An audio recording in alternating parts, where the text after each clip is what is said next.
Salut tout le monde, c'est Rara, j'espère que vous allez bien. Aujourd'hui, nous allons parler des footballeurs qui vont peut-être avoir une meilleure carrière que leur père. Donc, il n'y aura pas de Busquets, Diego Forlán, Thiago Alcantara, Pierre-Emerick Aubameyang, Frank Lampard, etc. Cette vidéo concerne les fils de footballeurs qui peuvent potentiellement dépasser leur père au niveau de leur carrière. Donc, il n'y aura pas les fils de Zizou, ni le fils de Paolo Maldini, à moins qu'il y ait un miracle et qu'il se transforme en cyborg. Mais dans les faits, ce sera pas le cas. Peut-être, hein, on sait pas. En vrai, ça se compte sur les doigts d'une main, puisque tout le monde n'est pas fils de footballeur, et tout le monde ne va pas potentiellement réaliser une meilleure carrière que son papa. C'est pourquoi j'en ai sélectionné 4. Oui, je sais, c'est peu. Je vous avoue que j'ai pensé à Marcus Thuram, et après je me suis demandé s'il pouvait vraiment faire une meilleure carrière que son père. Donc ouais, c'est compliqué, mais on pourrait peut-être le mettre dans la vidéo. Bref, on est parti pour le numéro 4 avec... en fait, ça me frustre de faire un top 4. C'est mieux top 5, tu vois, c'est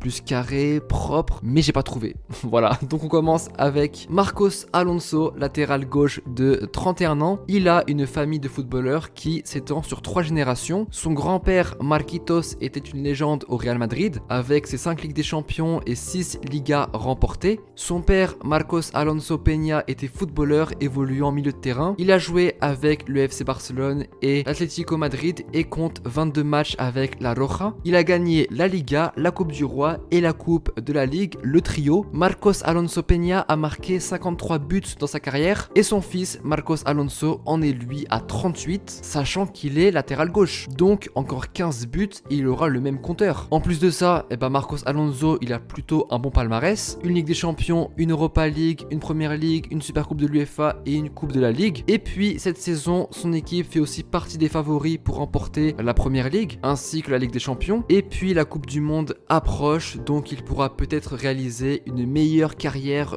que son père. Après, concernant son grand-père Marquitos, pour qu'il batte son record, bon courage, hein. On entre dans le podium avec à la 3e place, médaille de bronze, Giovanni Reina, le crack américain de 19 ans, évoluant à Dortmund, fils de Claudio Reina, ayant joué une grande partie de sa carrière à Manchester City en tant que milieu de terrain. C'était le capitaine de l'équipe nationale des États-Unis, qui est considéré comme l'un des meilleurs joueurs ayant joué pour les États-Unis. C'est d'ailleurs l'un des joueurs américains les plus capés de l'histoire avec 112 sélections, et ce n'est pas impossible que Joe Reina batte ce record. Il est déjà à 9 sélections à 19 ans, les deux sont presque au même poste. Claudio Reina jouait milieu central défensif et Joe Reina joue milieu offensif, parfois il joue ailier, mais son poste principal c'est bien celui de milieu offensif. Giovanni compte 18 buts inscrits en club et Claudio en compte 16, ce qui veut dire que Giovanni a marqué plus de buts que son père. Après, c'est pas exactement le même poste. Considéré comme l'un des jeunes les plus talentueux du football avec une valeur marchande estimée à 42 millions d'euros, Joe Reina est le plus jeune buteur de l'histoire de la Coupe d'Allemagne, coupe qu'il a d'ailleurs remportée, le 3e plus jeune joueur à avoir été en phase finale de la Ligue des Champions, ainsi que le plus jeune joueur à avoir délivré 3 passes décisives en Bundesliga. Et puis concernant la sélection nationale, Claudio Reina a été nommé dans l'équipe type de la Coupe du Monde 2002 et c'est à ce jour le seul américain à avoir réussi une telle performance. Et vu la gueule qu'a l'équipe des USA actuellement, Joe Reina pourrait très bien aller chercher ce record. Peut-être, hein, c'est pas impossible franchement. Faut pas oublier que Joe Reina a remporté la Ligue des Nations de la CONCACAF en 2021, une nation qui promet. Franchement, l'équipe des USA, à mon gars, elle fait peur, hein. À la 2e place, nous avons le crack italien Federico Chiesa, évoluant au poste d'ailier droit avec la Juventus. Son père, Enrico Chiesa, était un attaquant redoutable ayant joué une grande partie de sa carrière à Parme, club avec lequel il remporte pratiquement ses seuls trophées, la Coupe de l'UEFA en 99, la Coupe d'Italie la même année, et en 2001, il la remporte de nouveau avec la Fiorentina. Il compte d'ailleurs le même nombre de buts que son père en Ligue des Champions. Federico compte déjà plus de sélections avec la Squadra Azzurra que son père, 38 sélections contre 17, et a pu remporter un titre avec son pays, l'Euro, chose qu'Enrico n'a pas pu réaliser. D'ailleurs, Fabio Cannavaro, qui a joué avec Enrico, avait déclaré que Federico allait bientôt dépasser son père. Ah c'est pas moi qui le dis, hein, c'est une légende, donc on écoute les légendes. Et enfin, on arrive à la première place méritée pour le cyborg, le joueur qui me fait fait rêver avec Dortmund, celui qui m'impressionne le plus. Erling Haaland, qui est sans doute le footballeur qui a le plus de chances pour moi de réaliser une meilleure carrière que son père Alf-Inge Haaland.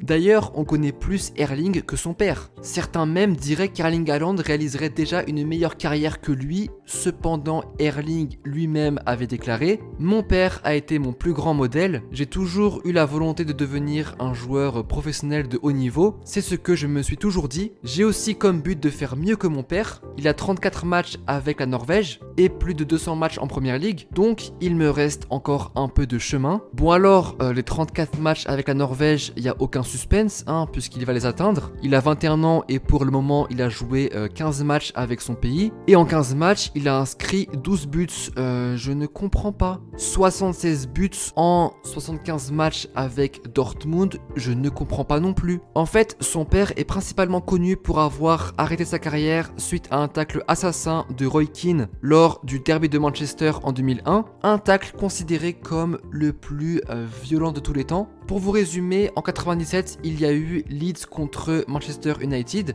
Roy Keane est tombé dans la surface et puis Alf-Inge Haaland lui a dit « Relève-toi et arrête de simuler ». Ce qui n'a pas plu à Roy Keane, donc il s'est vengé 4 ans plus tard avec un tacle assassin et il avait déclaré que c'était un tacle volontaire de sa part et qu'il ne regrettait pas l'incident. En d'autres termes, Erling Haaland ne signera pas à United. Voilà, donc c'est des mancuniens qui le veulent, c'est pas possible. Et puis concernant le palmarès, Alf-Inge Haaland n'a remporté qu'un seul titre dans sa carrière, le championnat de D2 avec Manchester City, à l'époque où City était encore en Championship. Ça remonte, je suis d'accord. Erling Haaland a lui remporté plus de titres que son père et le cyborg ne compte pas s'arrêter là. Et donc voilà, c'était les 5 footballeurs qui vont probablement avoir une meilleure carrière que leur père. N'hésitez pas à me dire en commentaire si vous pensez ou non que ces footballeurs vont réaliser une meilleure carrière que leur père. En tout cas, j'espère que la vidéo vous aura plu. N'hésite pas à me rejoindre sur les réseaux pour qu'on en discute. Instagram, c'est là où je suis le plus actif, donc n'hésite pas à me suivre. Merci beaucoup pour le soutien et puis prenez soin de vous. Allez, tchuss!